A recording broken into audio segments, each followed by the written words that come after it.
at the end of the day, it all comes down to opinion and choice. And that's why it's so funny that people are so mad. They're so mad about Joker. And they're so mad about Todd Phillips. It's great. It's fantastic as somebody that loves the movie. And I think this is the thing. We saw this with Green Book last year. And I get it. I don't think Green Book's a great movie all the time. But we saw that with Bohemian Rhapsody as well. I was on that bandwagon. I'm like, I don't get why it's getting all these nominations. But you know what? You air grievances and then you kind of go away. People that just are always just continuing shitting, especially today, like, oh, Todd Phillips robbed Greta Gerwig. Nope, Todd Phillips didn't do anything. He went, he did his job, he made a $1 billion movie. Of course, the Batman license helped it, but you need to. Justice League didn't even make $1 billion. BVS didn't make $1 billion. Wonder Woman didn't make $1 billion. This little fucking indie Joker movie made $1 billion. That shows something, and this is a movie that it is touching other people's lives. And I know always it's the white dude incel, right? Yeah, just like everyone said this movie was going to cause a bunch of violence. And oh, what happened? Nothing. Nothing at all. It's just people stirring up controversy, and it's people stirring up that they hate that something they don't like is doing well. And that's what some people have a tough pill swallowing, you know? I'm somebody that have not liked many movies we talked about, but if it does well, I'll clap and applaud. Maybe unless you're Transformers, but I'm never going and trashing and just going on a bender talking about how bad this movie is and blah, blah. And I think the other thing that's proved is, so if you don't, this is just for, I can't remember who said it to me, so I apologize. But one of our fans was like, maybe it was one of our reviews, that I like this podcast because it keeps me in the know because I'm not really online. I'm just going to watch the movie. So I like to hear some of the stuff that's going on.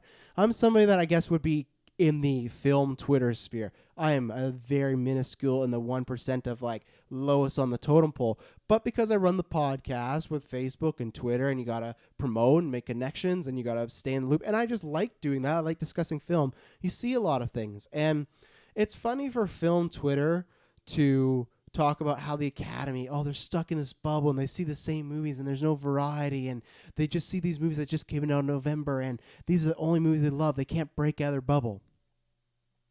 It's such a kettle calling the pot black situation because they do the same thing. Well, they will take down, lots of them take down Joker and Joker and Joker. And then it gets nominated, and they got to take it down no more and more, and they can praise just the same 3 movies over and over, and that's great, and that's no problem. But I'm just saying, and Academy is in a bubble, and I think they shouldn't be. I think they got to get more variety out there. I think the lack of horror in these in these categories is ridiculous. The lack of diversity is because I feel like there is a lot of like we'll get in that. Let's say diversity, but there's many things they do need to change, right? And I'm not going to sit here and say the Oscars, yeah, but I'm going to sit here and be that clearly.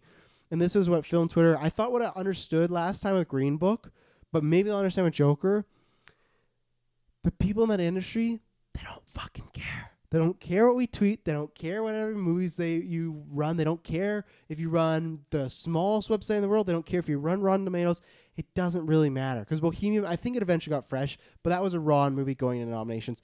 They don't care. And they don't care about these narratives, and they don't care about this Joker and Todd Phillips is a talentless director who just ripped off Martin Scorsese.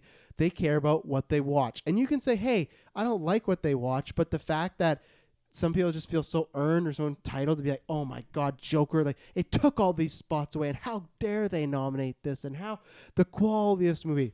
Obviously, people liked it, and a lot of people that are in that industry liked it. And of course, there needs to be more diversity, and of course, there needs to be people added in. But at the end of the day, you got to pick your battles, right? Because it's very tough, and I'm going to get into that in a second. But the Joker thing is, I don't know, you just got to suck it.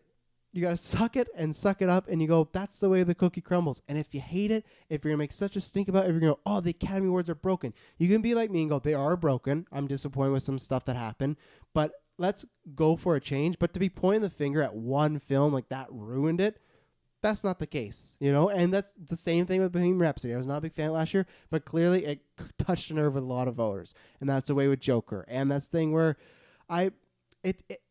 people are, film Twitter especially, when they don't get what they want, they're very, very mad, and they're very, very butthurt. And it was the very same way about when Joker was there was this narrative, and a lot of the media, and a lot of people that I followed too, I had to unfollow, or I lost a little respect for, was just, it felt that they were, I'm not going to say wanting something to happen, but wanting to be proven right. And it's just, they put the cart before the horse that this was going to do this and this was going to do this. And same thing with Todd Phillips. They make it sound like, and I get it, he made some bad comments, but they just make it sound like he had no talent whatsoever, and that's the really frustrating thing for me. Is just because you can say this rip off of, even Liam was giving this podcast say it's just even the first scene's a rip off of Taxi Driver. It's like, okay, so Travis Bickle goes to his work. The first scene of Joker is him at his work. He gets beat up. He talks to some clowns and then goes to work. So in these two movies, because in the first 10 minutes they go to their place of work, it's a ripoff. People are so hyperbolic. And Liam is 100%. I can't wait to talk about our Oscar predictions when they don't like something. And that's what I always try to employ on this podcast since we started is finding the middle ground things, right? Finding those 6 to 7s or finding the stuff that's made good. Because at the end of the day, cinematography, costume, score, everything like that, down to the directing of the acting, screenplay, whether you like it or not. And some people don't, but then what I'm saying is if you're somebody that thinks everything about Joker is terrible, that's fine.